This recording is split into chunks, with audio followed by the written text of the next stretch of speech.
All right, welcome to Pro Football First 50 Years, where we take the past and we bring it back to life. I'm strictly talking the first 50 years here, from 1920 to 1970. You can go online, especially if you go back to a game from like the 20s and the 30s. You can go online and find like the box score, who won, who lost, who scored a touchdown, how far a field goal was that somebody kicked, what the attendance was, where the game was played at. You can even probably find the starting lineups for each team. But exactly what happened during the game? Well, thanks to old newspaper articles, we get to take a little bit of a deeper dive into each and every game during the first 50 years of professional football.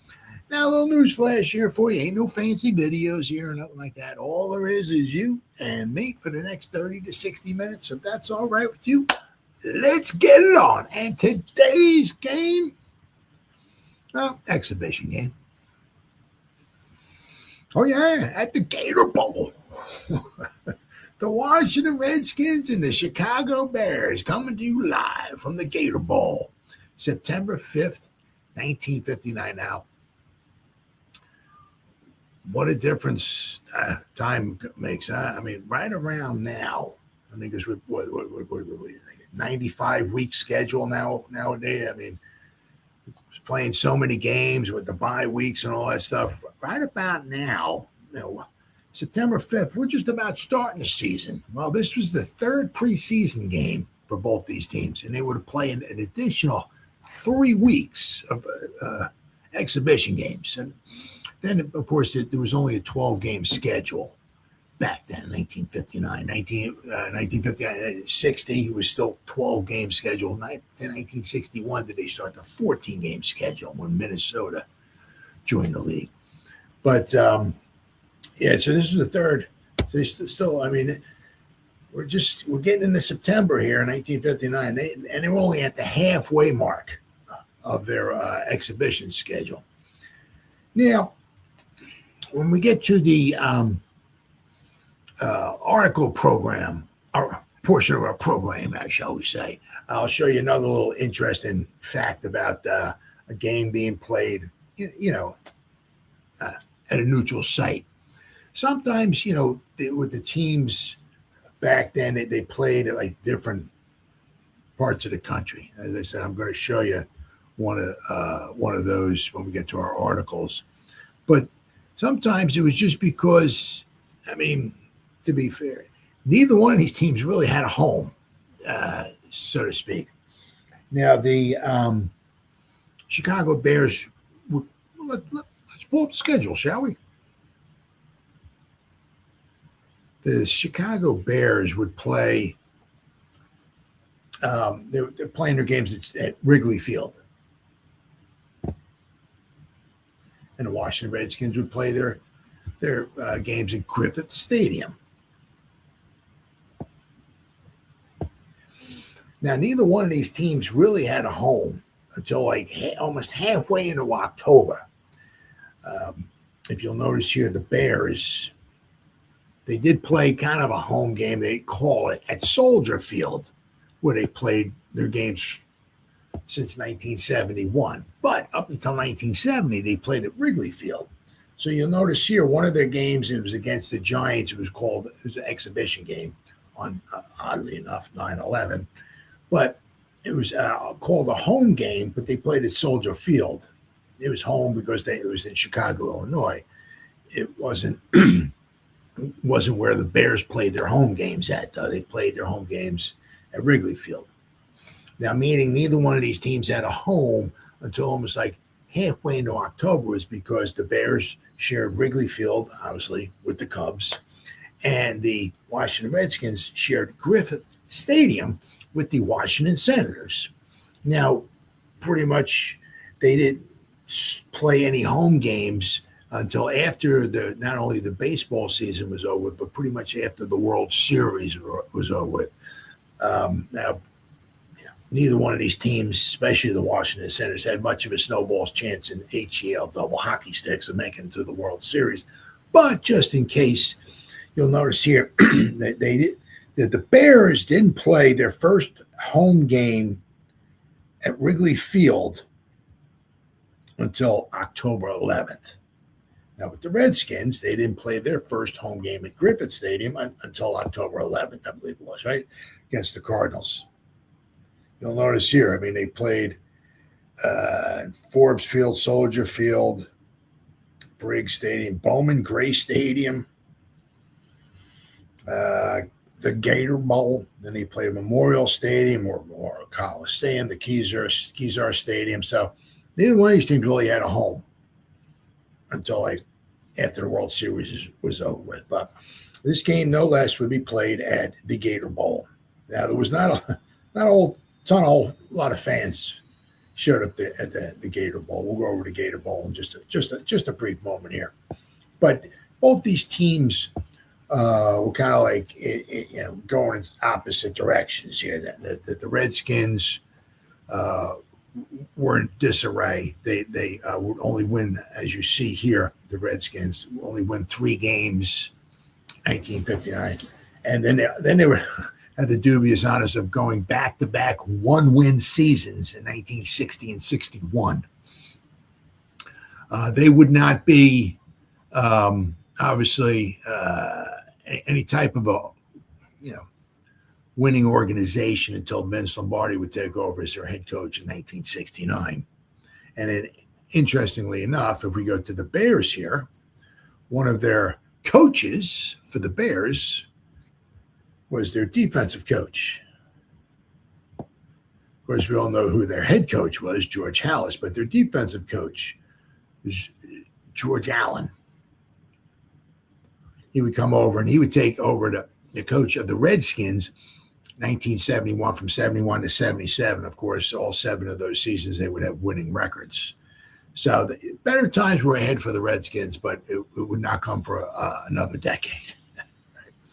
As you see here, I mean, the Bears faltered in the beginning of the 59 season. I mean, you see here, they had a very nice preseason, but once again, it's just preseason. And they lost the final they lost an away game, a tough one to the Browns. But you'll see right here, and spoiler alert, they wound up just killing the Redskins here, 52-14. This was not much of a football game. But you'll see here, right, they won their first 5 games, and then they lost their last one. So they had the Bears, very productive preseason, exhibition season, whatever you want to call it, at 5-1. But they stumbled out of the gates here. And then they wound up winning their final 7 games to finish in second place, 8-4. They were only 1 game out of the top spot because the Baltimore Colts would finish at 9-3. And if I move this up a little bit, you'll notice the Bears finished at 8-4. Had they not stumbled in the beginning here, I mean, they lost a tough one to the Packers, then they won one, then they lost at home to the Rams, who wound up being one of the worst teams in football, 1959. Then he lost to the Colts. No shame there. The Colts wound up being the champions in 1959. Then they lost a tough one to the 49ers, who were not bad that year either. But then they went on a roll here, won their final 7 games. So they started, 1-4. Things were not looking good for Papa Bear Halas, but then they win their final 7 games and just, actually going into the final game of the season, they had a chance because if they could beat the Lions, which they did, but if the Colts would have lost, both teams would have finished at 8-4. Then they would have had a playoff to see who was going to go to host the championship game against the Giants. But if you'll notice here with the Redskins, this is not a spectacular season here. Not only did they have a bad preseason, they only won 1 game, but they had a bad regular season. You see a whole lot of L's here. What do we got? They gave 52 points to the Lions, who were not a good team. Then they lost to the Packers. And they gave 52 points in this game to the Bears. Their defense was not very good. First game of the regular season, they gave up 49 points. And 27, 34, 30, 24, 31, 21, 45, 34, 20. And, of course, their offense was not much of a help in some of these games either. As you see here, they got shut out. There they gave up 7. Scored 7 here. They scored 6 points. Here they scored 10 points. So they were not. If you look at their roster, it's like, who is on their team? Just Not a good team. Eddie LeBaron was their quarterback. Got a heart of a champion. He was, listed, I think, at like 5'7". I don't even know if he was that tall, but he was a very good quarterback. He was just so undersized. But you look at their roster, it's like, oh my God, no wonder why they stink. Compared to the Bears certainly had some very good players on their team. So let's start off. Let's go to the Gator Bowl. Got a good old Wikipedia here, the Gator Bowl. Nothing like playing an exhibition game beginning of September in Florida. Whew. Wow. That's about when you like to play in Chicago.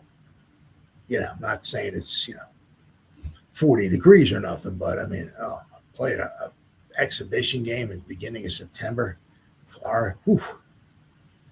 All right, let's go here. All right, Gator Bowl Stadium.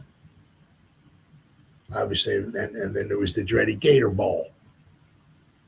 It had been played for so long. That's what I was so used to growing up, was the Gator Bowl. Obviously, because growing up, obviously once again things have changed so much.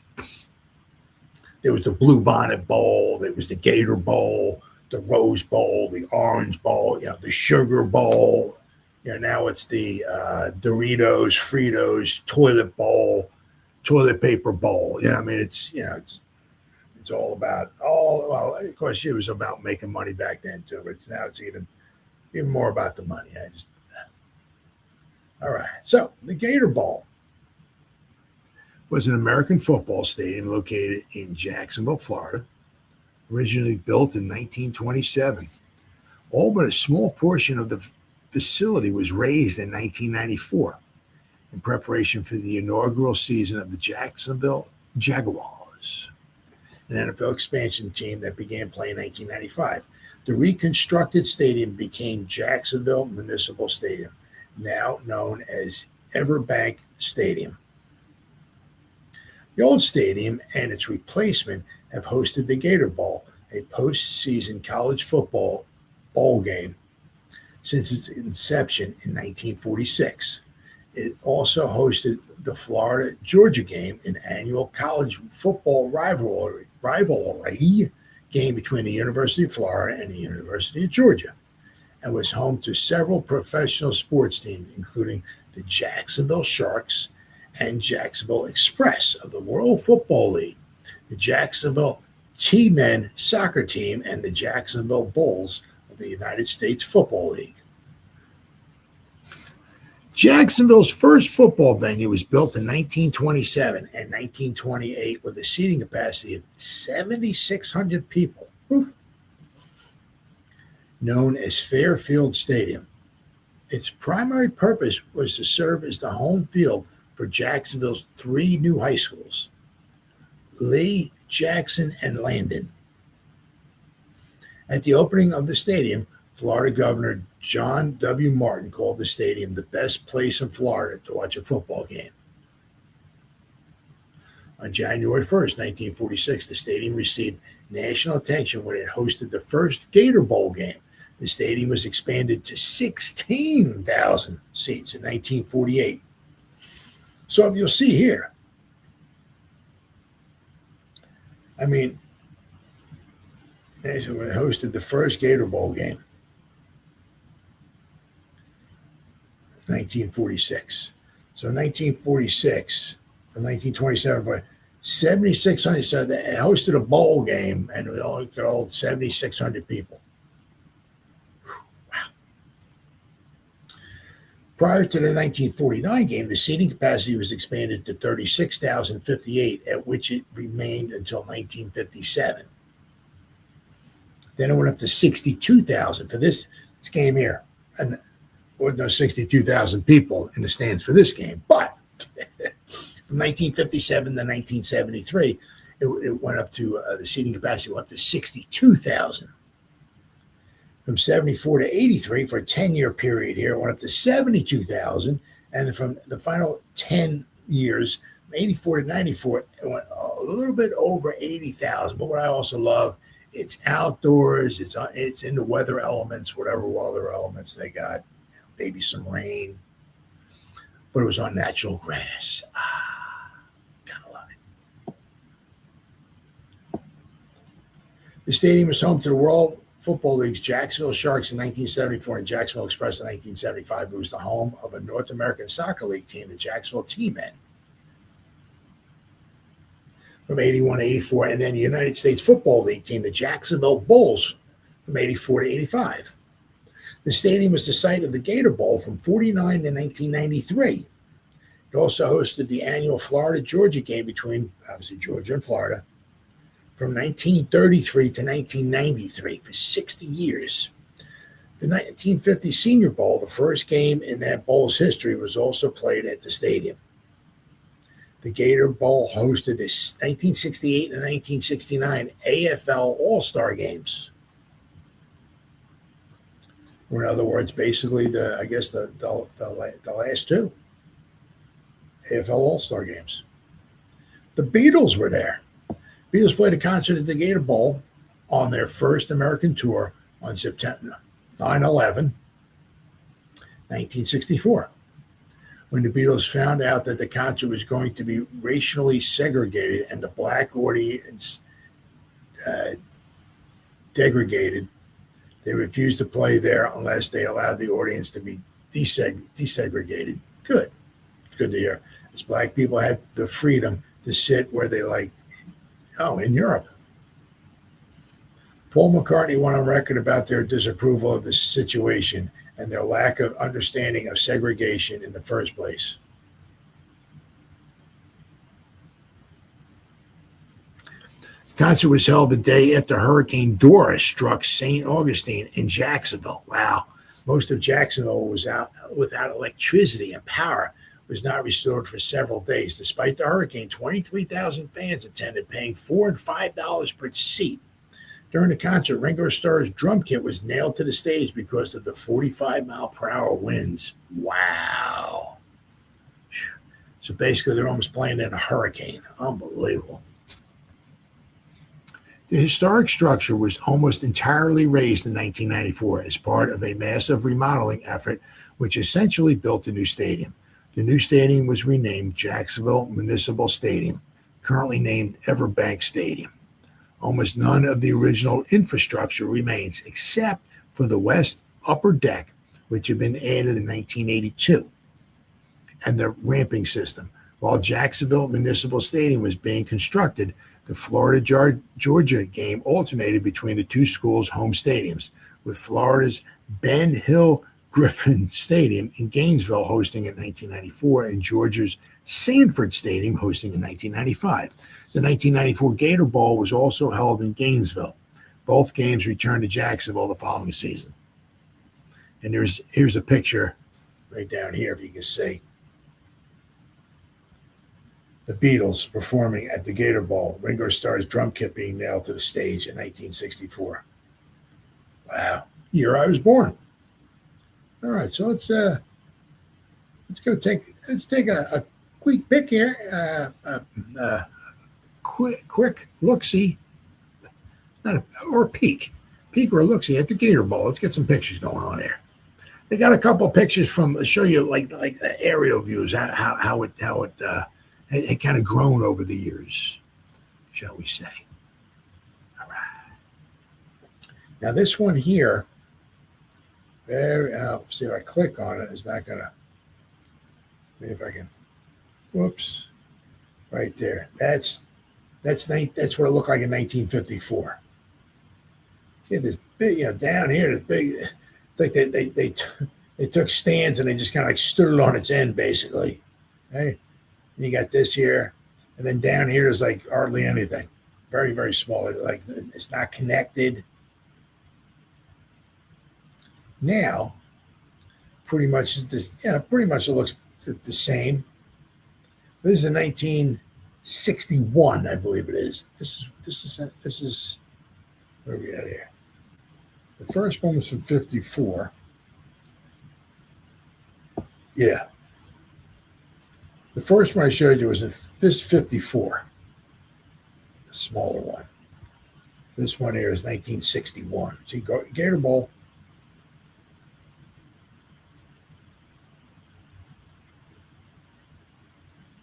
Let's see, we have some more aerial views here.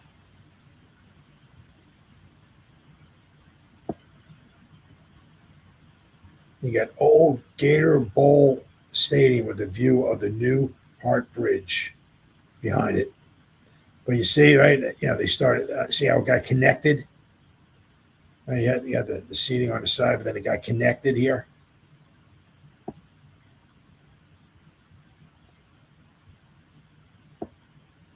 And I say out here, right, aerial view of the Gator Bowl. See, you had the stands down here, but then all of this, it just became like a nice looking horseshoe here. And then you got these stands down here. I don't know why it wasn't I guess maybe it was a ball because you see the street. Sometimes it's the streets that surrounds it that constricts, its capacity to grow. So I guess maybe they couldn't have maybe made this a ball because they got the street back here. But if you'll notice over here, let's see, is that it?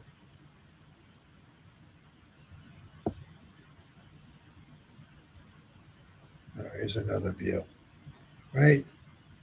See, it's all kind of connected, right? But see, these are the stands right here, and you got this the street right behind it. There's some old time photos. That looks like Pitt Panthers, I'm going to say, and obviously that's Clemson. Here we got who can forget this one? What was he thinking?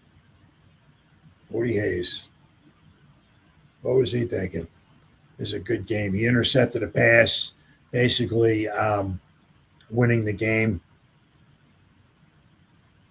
And then he ran out of bounds or whatever, and Woody Hayes slugs him in the neck. I mean, wow. Gotta love that, huh? Woody Hayes slugs the dude in the neck. Unfrickin' believable.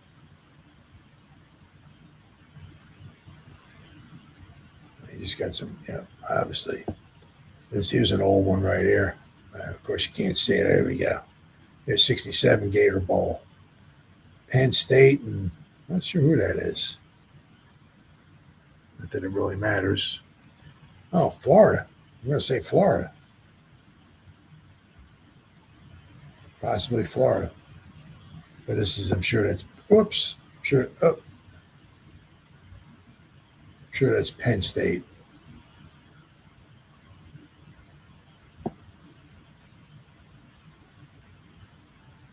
Well, at least, what they did is they knocked down a bunch of it, but it's still there. Called a different stadium now and all and everything, but at least it's still there. I mean, that's what I grew up with, was the good old Gator Bowls. Now, we got a couple articles here. One of them we got from the Washington area, Washington, D.C. area. Another one we got from Chicago, and another one we got from Florida. So we're going to start off with the Florida one. The Florida Times-Union. So let's go to the September 6th, 1959 edition of the Florida Times-Union newspaper.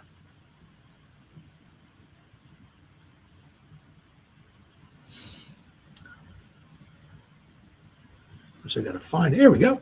All right. Bears shatter Redskins 52-14. 28,245 watch Chicago seize fourth in a row.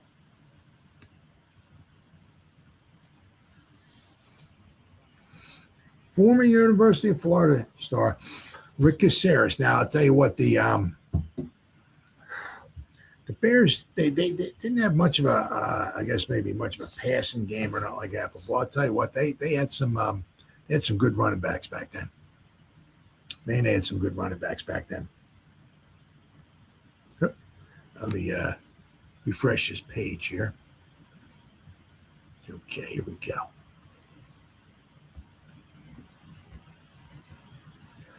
Rick Caceres ran for only 3 touchdowns, and quarterback Ed Brown passed for 3.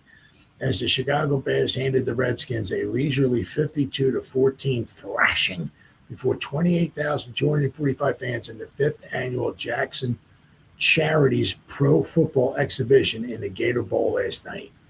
There we go. Show you right here. Caceres smashes for the Bears' first touchdown. To show the ball, arrow, right here. I guess here's the goal line right here. He gets over. Chicago Bear fullback Rick Caceres, formerly University of Florida star, smashed the final 2 yards in the first quarter to put his team ahead in last night's Gator Bowl battle with the Washington Redskins. Washington tackle John Miller, 73, tries to push back the Big Bear, who ran through.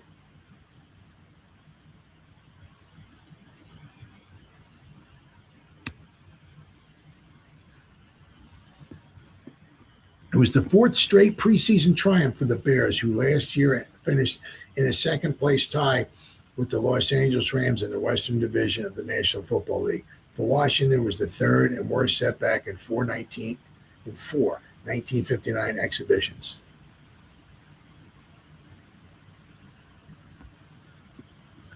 The Bears roar early. The Bears took charge right from the opening kickoff, scoring the first 3 times they gained possession of the ball. I mean, this is a telling tale right here. You know how hard it is to get 29 first downs? That's a lot of first downs. A lot. The Redskins only had 9. They had 246 yards rushing, 178 passing. I mean, wow. They completed, 2/3 of their passes, which back then was really freaking good. The Redskins were 10 out of 22, and Bears picked off 2 of their passes. Bears only had a punt twice. They lost 1 fumble, but they picked off 2 passes, and they recovered 2 Redskins fumble. So, running up a 21-0 lead in the first quarter and a 28-0 halftime margin, with Coach George House's hard-charging four-wall boring in relentlessly from the start to finish. Neither Redskin quarterback, starter Eagle Day and reliever Eddie LeBaron, was able to get the Washington offense in anything resembling working order in the first half. And it wasn't until the Bears held a 35-0 lead late in the third quarter that the Redskins, sentimental favorites of the crowd, finally punched across on a 25-yard pass from Little LeBaron to ex-Pittsburgh All-American and Joe Walton. LeBaron connects again. LeBaron also accounted for the only other Washington score with a 41-yard pass to end Bill Anderson, who prepped at Tennessee.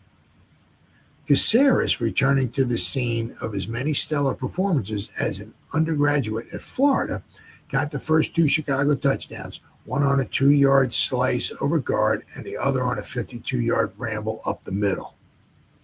His third TD came in the third quarter on 2 straight 5-yard thrusts. Zeke Bretkowski, the ex-Georgia pass master, passed 10 yards to end Harlan Hill for Chicago's third touchdown before turning the quarterbacking chores over to Brown, who lobbed an 8-yarder to rookie end Willard Duvial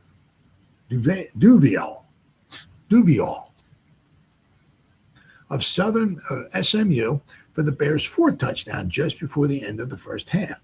The same duo collaborated for the Bears' 5th score in the third quarter. After the Redskins finally broke the ice on the LeBaron to Walton pass late in the third quarter, Caceres scored his 3rd touchdown.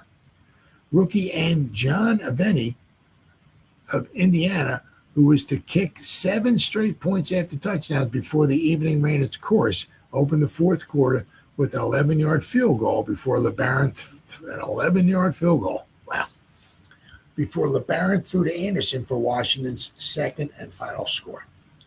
Brown's flat pass to reserve fullback Merrill Douglas, who scampered the final 20 yards, capped the big evening for the Bears with a little over a minute left in the game. Wow. Restricting the Redskins to 54 yards on the ground, the Bears rolled up 246 yards overland themselves, tacked on 178 through the balmy night skies and wound up with 424 yards in total. Washington managed only 204 yards. Wow. Bratkowski and Brown connected on 18 of 27 passing attempts as the Bears held the edge in this department to 178 to 150. Yeah, I said, once again, it's only preseason. So, but back in the day, you complete 2 out of every 3. That's a nice night. If the game, because if its one-sidedness wasn't quite the artistic success some of its 4 predecessors were, it was from an attendance standpoint. The announced unofficial figure of 28,245 tops by more than 7,000 any previous turnout of professional football year, and Jacksonville Charities officials anticipated their biggest year ever from the standpoint of contributions to worthy causes. So that's good. It's nice to hear. Yeah. Some of these games went for charity. Now, one of the games, the second game that the Redskins played in, second exhibition game, was when they played in the Memorial Coliseum against the Rams. They had over 80,000 people, and that one went for charity too as well. So that's an awesome cause. Absolutely awesome cause. Dick James, Washington's starting left halfback, fumbled a fair catch call halfway through the third quarter, which not only set up the Bears' 5th touchdown, but saw James absorb a cleat gash in his right arm, requiring 12 stitches. Oh, wow. Whew. He will be out of commission for about a week. What do we got here? Magnetic fingers awaits the ball. Harlan Hill, the Chicago Bears' magnetic-fingered end, waits for the ball at a 21-yard gain in last night's Gator Bowl game with the Washington Redskins. Hill took the accurate pass from quarterback Zeke Bratkowski, ex-University of Georgia sharpshooter, on the Bears' 47-yard line in the first quarter and stepped out of bounds after the catch. That's a pretty, I'll tell you what, that's a beautifully thrown ball right there. Shame right here. This just goes to show you. Racing car crash kills 3 people. Racing car roared out of control on a turn and crashed through a guardrail at a stock car track tonight in Houston, Texas, killing 3 persons. Wow. All right. Where are we at here?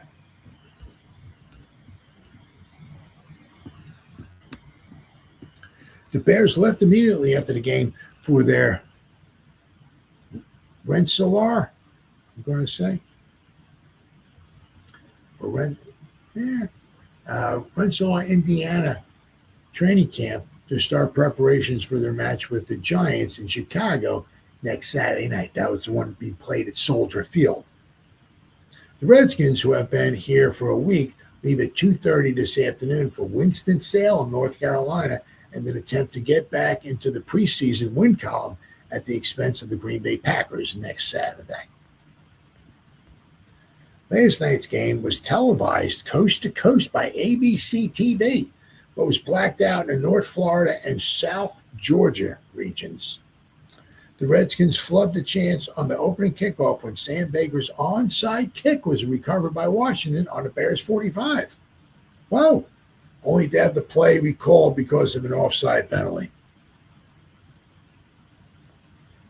The second kickoff was an orthodox one that Johnny Morris hauled out to the Chicago 37. After 2 losing plays, Bratkowski threw a 15-yard pass to end Harlan Hill for a first down. From here, the Bears picked up momentum. A Bratkowski to Dooley pass was good for another first down to the Washington 40. On first down, Caceres shook loose up the middle on a draw, good for 25 yards down to the 15. 3 plays later, Caceres punched across right guard from the 2-yard line, and after Aveni kicked the extra point, it was 7-0 Chicago with 8:42 left in the first quarter. The Skins, but for a 5-yard burst by Potoli, went nowhere in their first offensive whack, and Baker booted out to the Chicago 48. On the first play, Caceres bored outside left tackle and outraced the secondary for a 52-yard touchdown. And then he made it 14-0 with his conversion, as the clock said 6:35 still left to go in the opening period. In came LeBaron to get the Redskin attack off the ground. But outside of a pass interference call netting 5 yards, the Bears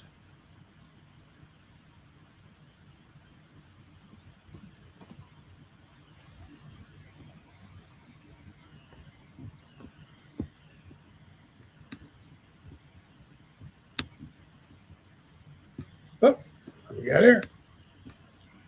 Richie Pettibone doing what he does, intercept passes. Richie Pettibone, Chicago Bears defensive halfback, intercepts a Washington aerial in the Bears end zone in the second quarter of last night's Gator Bowl Pro attraction.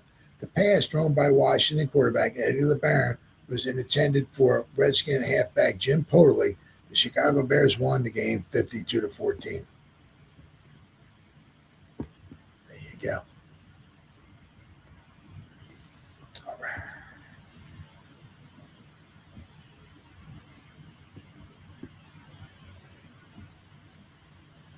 So as I was finishing from the other page, bottled him up completely and Baker booted out. Lightning struck the Redskins a third time before the first period had run its course. Bratkowski found Morris with a 36-yard pass on first down to the Redskin 15. Morris got 5 around right, and then Bratkowski shot one up the middle to the hill in the end zone. Aveni's kick, 303, made it 21-0 Bears. After having scored the first 3 times they had the ball, the Bears finally were forced to kick on their next series of downs. Remember that? I think they only punted 2 times all game. From his 9, LeBaron found Dick James with a 25-yard pass to stir the patrons, but only momentarily. His next toss was intercepted by Ed Kelly on the Redskin 49, and the Bears were on their way once again. An 11-yard pass from Bratkowski to fullback Merrill Douglas with a penalty against the Redskins, moving the ball down to Washington's 14. Was the key play as the Bears took aim a 4th time. There were 5 minutes and 14 seconds left in the second quarter when Ed Brown lobbed an 8-yard strike to end Willard Duviel for touchdown number 4. Aveni's 4th straight boot made it 28-0. After the two clubs traded punts, the Redskins finally penetrated the Bear territory with 2 minutes of play in the first half when LeBaron threw a 17-yard pass to end Johnny Carson, no relationship, on the Bear 44. 2 plays later, LeBaron found Carson again on the Bear 29. An incomplete pass preceded an interception by Richie Pettibone, which you see in that picture, of an incomplete LeBaron pass in the end zone with only 12 seconds left in the half. There was time for only a 5-yard offsides penalty against Washington and a 4-yard belt at the middle by fullback John Adams, and the Bears walked off the field a 28-0 halftime bulge. The pro-Redskin crowd, which had precious little to yell about in the first half, came to its feet when James took the Bears' second half kickoff on his 5 and behind a phalanx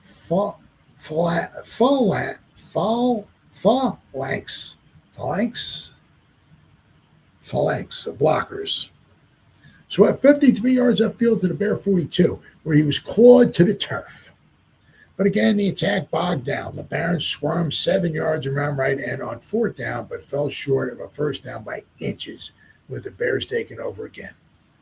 Chicago got a whopping break when Dick James fumbled a fair catch on the Redskins 22 moments later, with the Bears recovering at that point.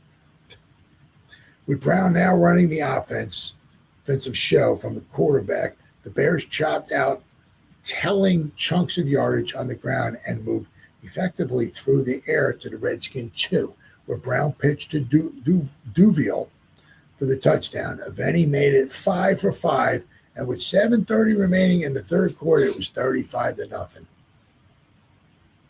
Then the Redskins' turn finally came, with the Bears in possession and driving again on the Washington 39. Brown's fumble was picked up by Redskin halfback Richie McCabe on his 35, and the ex-Pitt halfback sprinted 40 yards back up the field to the Bear 25.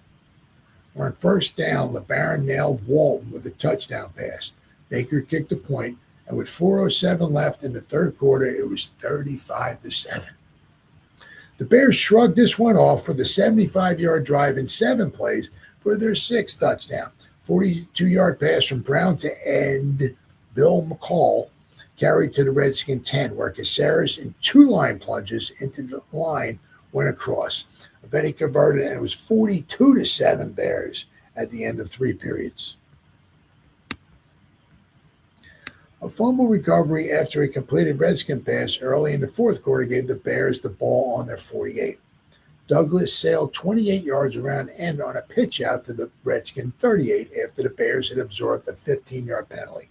2 ground gobbling passes from Brown to McCall moved the ball to the Redskin 11 before the attack bogged down, and Benny kicked a field goal to make it 45-7 with 9:36 remaining. That was the 11-yard field goal he kicked.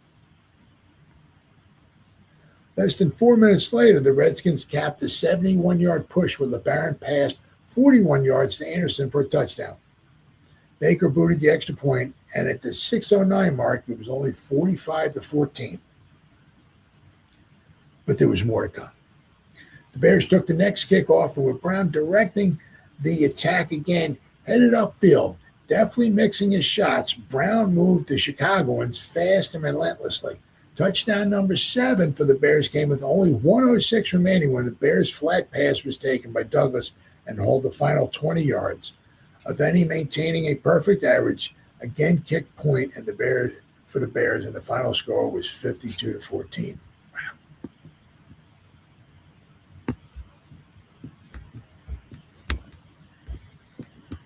Vassar could have defeated the Skins, said Nixon. Washington coach Mike Nixon ripped off his shirt in the dressing room, managed a weak smile, and quipped, Vassar could have beaten the Redskins tonight. The Washington mentor gave it a good try, but he couldn't hide his disappointment after his team had been defeated 52-14 by the Chicago Bears last night in the Gator Bowl.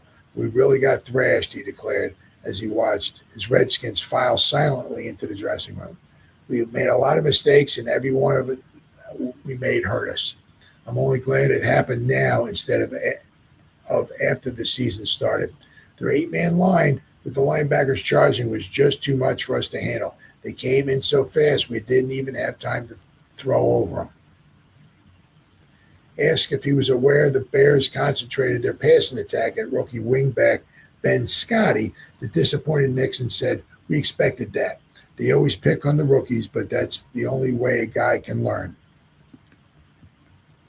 They have a solid ball club." Nixon volunteered about the Bears, but added, "They aren't that much better than we are." Former University of Florida fullback Rick Caceres, who scored 3 of the Chicago's touchdowns, was singled out as the player who hurt the Redskins the most. He got started early, and we just couldn't stop him, Nixon said. Halfback Dick James left the game early in the third period after suffering a cleat wound in his left forearm, but returned less than 10 minutes later with 12 stitches over the injury. Wanting to get back into the game, quarterback Eagle Day, who Nixon said will play most of the game, was benched after 3 plays, and Eddie LeBaron handled the field general chores the rest of the night until Mike Sommer gained 18 yards on the next to last play of the game. The longest run by Redskin was a 8-yard dash by fullback Johnny Olszewski. And Joe Walton who pulled a touchdown pass from LeBaron for the Redskins' first score, played American Legion baseball on the same team as Cleveland slugger Tito Francona. Bill Anderson, who started at the other end, said he wanted to score a touchdown for his parents, who drove up from Bradenton for the game. In the fourth quarter, he pulled in 2 LeBaron passes in a row, the last one of the TD variety. The Redskins made only 1 first down in the first period, and that resulted from pass interference penalty. Washington didn't make a first down rushing until the final minute of the fourth period. Wow. Redskin defensive back Stan Flowers could pass for the twin of Bob Hoover. The Redskins dressed in the clubhouse of the Jacksonville baseball park and walked over to the Gator Bowl. The facilities in the baseball park were much better, Nixon explained.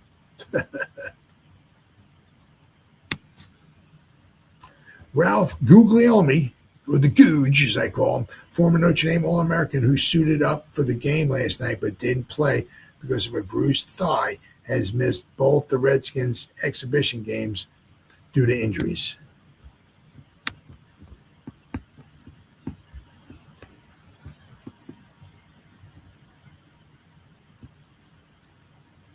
A gent with a paunchy stomach and a seat in Section 4, row 76, must have found it a Pikes Peak climb before he could sit himself at last night's Redskins-Bears clash at the Gator Bowl. But if he was a rabid Bear fan, he still had enough energy to dance with his wife after the game because it was all Chicago. Partisan Redskin throng of 28,245, including 950 horn tooters and underprivileged children from the local homes, had little to cheer about during the rally.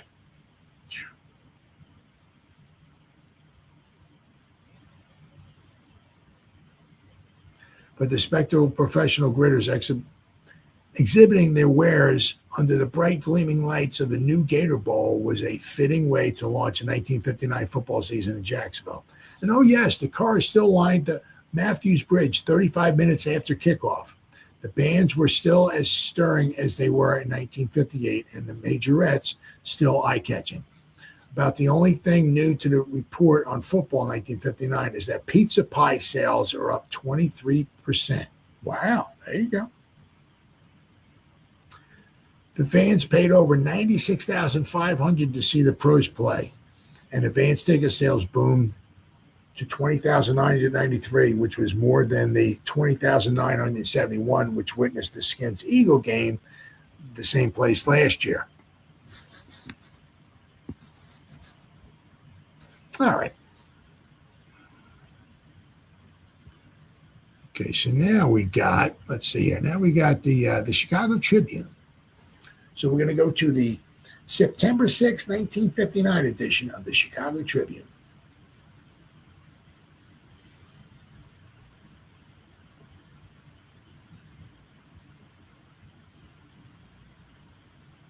Bears whip Redskins 52-14 for their fourth in a row.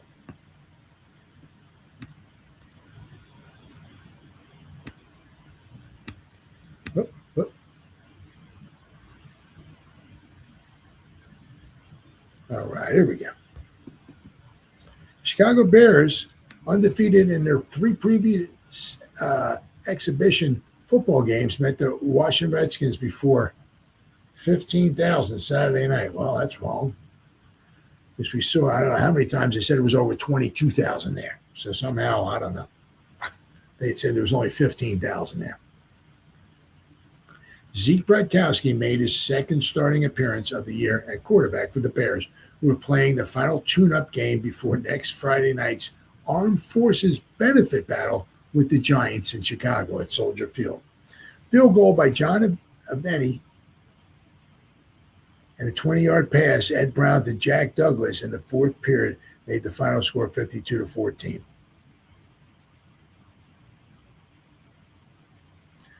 The Redskins worked an onside kickoff against the Bears, recovering the ball in the Chicago 45, but Washington was offside on the play and had to kick over. The Bears, directed by Zeke Bradkowski, then marched 63 yards to a touchdown in 11 plays. That's a good, solid drive, boy. Key maneuvers were Bradkowski passes of 20 and 8 yards to Harlan Hill and a 25-yard advance on a draw play by Rick Caceres, in which the Redskins middle linebacker Chuck Drzanovich left his territory unprotected. Caceres plunged the final 2 yards for the first score. John Aveni kicked the extra point, and the score was the Bears 7, Washington 0. Washington could not penetrate the Chicago line, and Baker punted, the Bears taking over on their 47-yard line. On first down, Caceres took a short pitch out from Bradkowski, cut inside the Redskins' right end, cut back. Oh.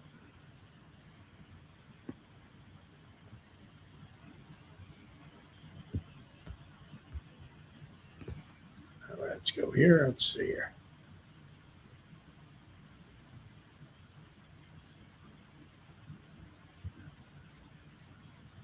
There we go.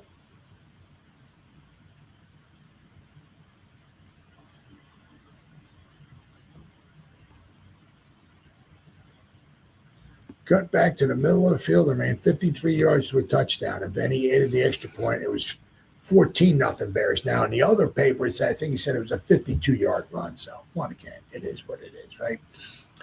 Benny's ensuing kickoff sailed into the end zone, and again, the Redskins could not gain.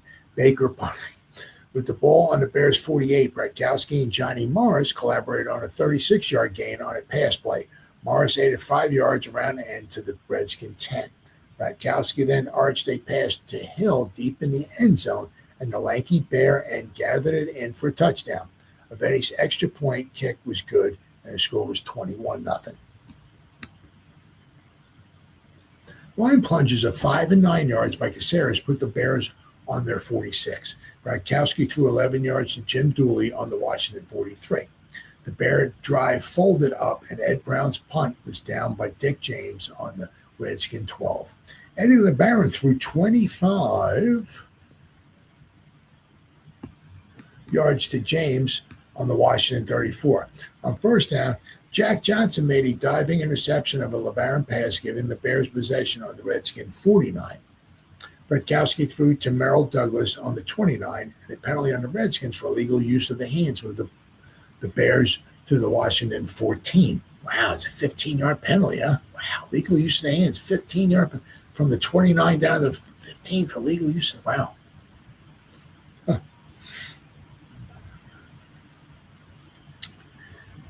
But see, Brown replaced Bratkowski, quarterback, and threw 7 yards to Dooley. Willie Gallimore was spilled back to the 9. Brown then threw 9 yards to Willard Duviel for a touchdown. And then he kicked the extra point, and the score was 28-0. Late in the period, LeBaron finally got the Redskin attack going with 17 and 18-yard completions to Carson, and Richie Pettibone halted the drive by intercepting a LeBaron pass in the end zone for a touchback. The Bears took over on their 20 and ran 2 plays into the line to run out the remaining time in the first half. Scored halftime 28-0. Benny's kickoff for the Bears was fielded by James, who took advantage of a strong wedge of blockers and returned 52 yards to the Bears' 42. Johnny Olszewski gained 6 yards through the line. On fourth down, LeBaron picked up 7 yards around the end, but failed to make first down. That was the one where he failed to make the first down by inches. And the Bears took over on their own 33. Willie Gallimore, another good back, gained 11 and 8 yards through the line. But the Bear drive fizzled and Brown punted. James, attempting a fair catch, fumbled. That's where he got cut, had the 12 stitches on his arm. And then he recovered for the Bears on the Redskin 22. Gallimore gained 4 yards and Caceres smashed for 1. Brown threw 11 yards to Dooley on the sideline. Gallimore and Caceres carried to the 2. Brown threw 2 yards to Duviel for a touchdown. And Benny once again kicked the extra point, making the score 35-0. After the kickoff, LeBaron failed on 3 successive pass plays, and Baker punted to Ed Kelly, who was down immediately on the Redskin 49. Morris took a handoff through the line and fumbled on the Washington 39. Richie McCabe scooped up the ball and rambled to the Bear 25. On the Redskins' next subsequent play, LeBaron threw 25 yards to Joe Walton for a touchdown. Baker added the extra point, and the Redskins were finally on the board at 35-7. After the ensuing kickoff, Brown took the Bears 75 yards in 7 plays to a touchdown. The biggest gainer in the drive was a 32-yard sideline pass from Brown to Bill McCall. Caceres scored the touchdown from 4 yards out. Benny's kick for the extra point was good, and the Bears, well, they got 52 here. You can't go from 35 to it was the Bears 42, Washington 7.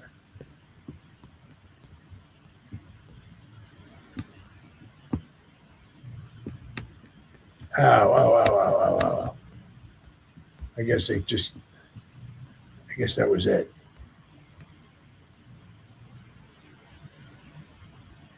I guess they just ran out of room here in the article and all.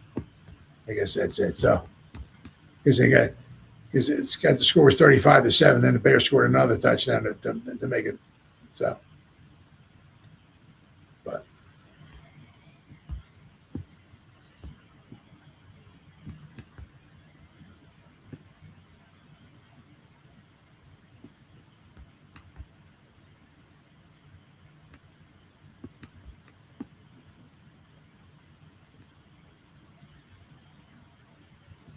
It's the Cardinals and the 49ers game right here.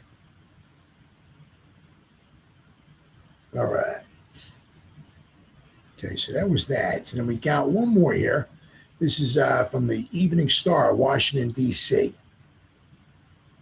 So let's go to that there. Evening Star, where are we at here? Okay. So we'll go to the September 6th, 1959 edition of the Evening Star.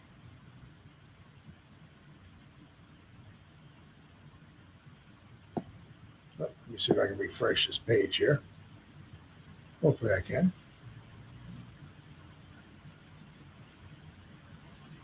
There you go. Now this one, there's a couple things I want to show you. This one right here. This guy right here. This is a pretty impressive feat here. Jim Lemon of the Senators receives congratulations after hitting his second home run in the third inning to tie a major league record against the Red Sox at Griffith Stadium. This is at Griffith Stadium. This is where the Redskins play their home game, but the Senators, obviously playing ball there. So this guy here, he's coming home after he hit his second home run in the same inning. Pretty impressive. So there's that one, and then it's probably on the other one.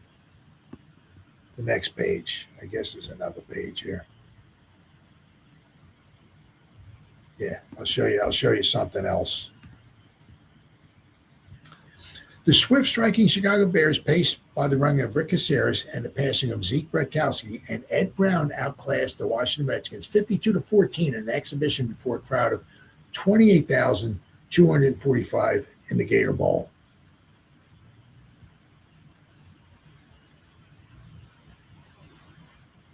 The Bears, scoring the first 3 times they got the ball, kept intact their record of not having lost a preseason game to Washington since 1945. It was their 4th straight victory of the 1959 exhibition season. Caceres capped an opening 63-yard drive with a 2-yard touchdown plunge and is scored a few moments later on a 52-yard run. His 4-yard burst climaxed a 75-yard push in the third quarter. Bratkowski's passes ate up much yardage in the early going, but his only scoring toss was an 18-yarder to Harlan Hill in the first quarter. Brown twice hit rookie end Willard Duviel with touchdown passes, and in the fourth quarter, completed a screen pass to Merrill Douglas, good for 10 yards, and the final score. The Redskins got on the scoreboard in the third quarter when Eddie LeBaron completed a 25-yard pass to Joe Walton. The play was set up by Richie McCabe's 40-yard run with a fumble. Washington's other score came in the fourth period on a 41-yard pass from LeBaron to Bill Anderson. An onside kickoff by Sam Baker was recovered by John Pollock on the Bears' 45, but the Redskins were offside and the play was nullified. Baker's second boot went to Johnny Morris on the 37. The Washington defense threw Chicago back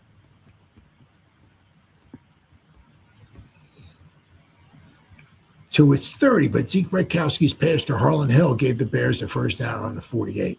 Another pass to Jim Dooley put it on the Washington 40, and Rick Caceres broke up the middle for a gain to the 15. Bratkowski passed to Hill to the 4, and Caceres took it over from the 2-yard line. John Aveni added the extra point. Aveni's kickoff went out of the end zone, and the Redskins started from their own 20. Quarterback Eagle Day was smeared for a 10-yard loss by Doug Atkins. Baker's punt went out on the Chicago's 48. On the first play, Caceres broke outside right tackle and ran 52 yards for its second touchdown, making the score 14-0. Dick James fumbled Aveni's kickoff in the end zone, but Mike Sommer recovered for the Redskins. Eddie LeBaron went in at quarterback and missed his first throw to Jim Podoley. J.C. Caroline was called for his pass interference on Joe Walton, giving the Redskins a first down on their 25. A pass failed, and then LeBaron was smeared by Bill Ronell on the 13. Baker punted to Ed Kelly on the Chicago's 49. Bratkowski faked the entire Washington secondary out of position and passed to Andy Morris, who was caught at the 15 by Torgerson. Bratkowski passed to Hill for a touchdown, and then score was 21-0. The Redskins made 7 yards and punted to the Chicago 32 as the period came to an end. Caceres rushing and pass to Dooley put the ball on the Redskin 43 before Frank Wodzik and Bob Toneff spilled Bretkowski on the Washington 49. Ed Brown punted to the Redskins 17. Jack Johnson spilled Don. All right, let's see here.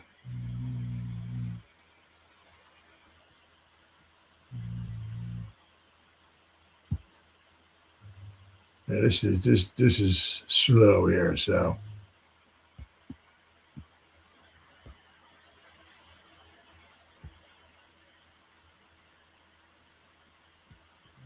I guess I have to go one more page here along. Nope, there we go. I do a little bit of zooming in here.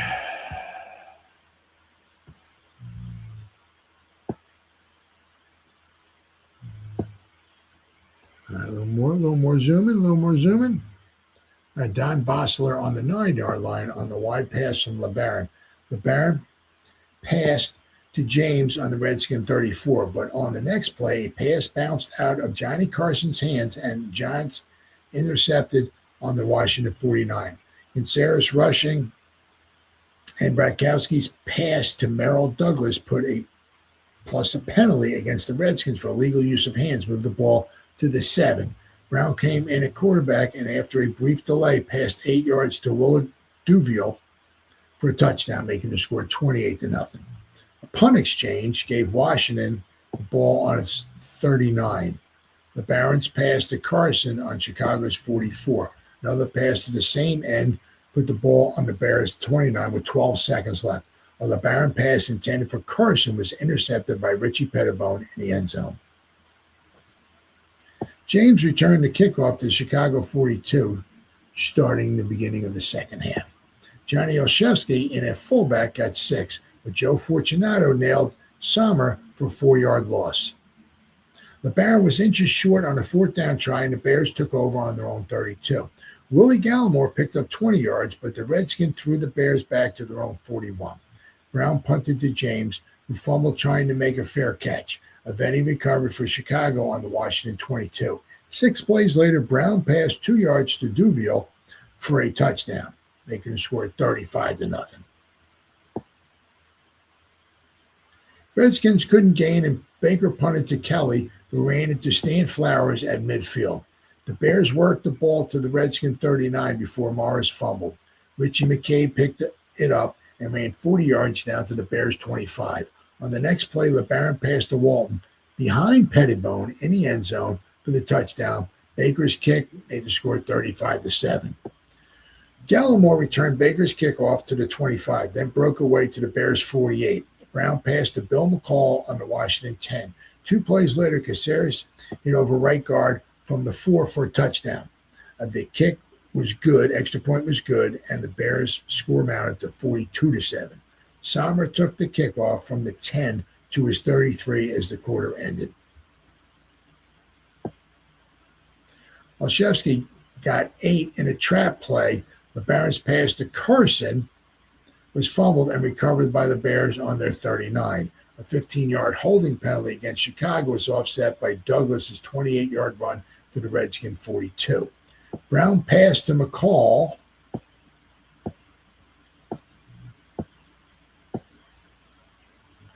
to the 27, and 2 more passes from Brown to McCall planted the ball on the 11. The Redskins broke up 3 passes, but Aveni kicked an 18-yard field goal to make it 45-7. Somers returned the kickoff to his 29, and LeBaron passed to Bill Anderson on the Redskin 46. A couple of plays later, the same combination clicked for a 41-yard touchdown, with Anderson getting away from Caroline and Johnson. Baker's kick left Washington trailing 45-14. The Bears thundered back for another touchdown, with Douglas taking a screen pass from Brown for the final 10 yards, and Benny's kick boosted the final score to 52-14. Sommer got 18 on an end run before the game ended. Wow. Larry Morris goes to the Bears. Larry Morris, former Los Angeles Rams linebacker, refused to report after being traded to the Redskins tonight, was traded to the Chicago Bears for a high 1960 draft pick. Coach Mike Nixon said no strings were attached, making the same kind of deal he arranged with the Rams when he traded Gene Brito, veteran All-Pro end, to that club for Morris. So Larry Morris refused to report after being traded to the Redskins, was traded to the Bears. So there's that, but also another thing I want to show you here.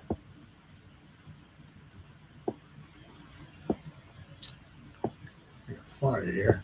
Let's zoom back out here. Oh, here we go. Here we go. This is the first game ever played in Maine. First ever professional football game played in Maine. Was this one here played between the Giants and the Packers. Alex Webster scored twice from inside Green Bay's 3-yard line tonight to lead the Giants to a 14-0 exhibition victory. Bangor, Maine. Doesn't say anything about it. That was the first ever. It was a very low scoring, as you can see, game, and very, both teams had like a little over 200 yards. It was not a very entertaining game by any stretch of the imagination. But if I remember right, it was, I think, like 12,000 people there, but the stands were filled. But if you look at what Bangor, Maine is, that is like out in the middle of nowhere. But this was this exhibition game here between the Green Bay Packers and the New York Giants on September 5th, 1959, was the first ever professional football game. Now, obviously, it wasn't a regular season game because there's no team in Maine. But it was the first ever professional football game that was ever played in Maine, September 5th, 1959, between the Giants and the Packers. But as you can see, between these two teams here, the Bears and the Redskins, they're just went in totally different directions. I mean, the Redskins had very little. The coaching was not good. They did not have very good players. And you can even see that one guy got traded to the Redskins and he refused. I'm not going there. Guess I can't blame him. But as you can see, the Bears, they're a cut above. Wouldn't be for another few years before the Bears got back to the championship game in 1963. But, the Bears are a very formidable team, especially, back in the 40s and the 50s and the early 60s and all. So not much of a game, but game is played in the Gator Bowl between the Washington Redskins and the Chicago Bears. So that's the way it was on this date, September 5th. 1959, between the Washington Redskins and the Chicago Bears at the Gator Bowl, pro football, first 50 years. Thanks for watching. I'll see you next time.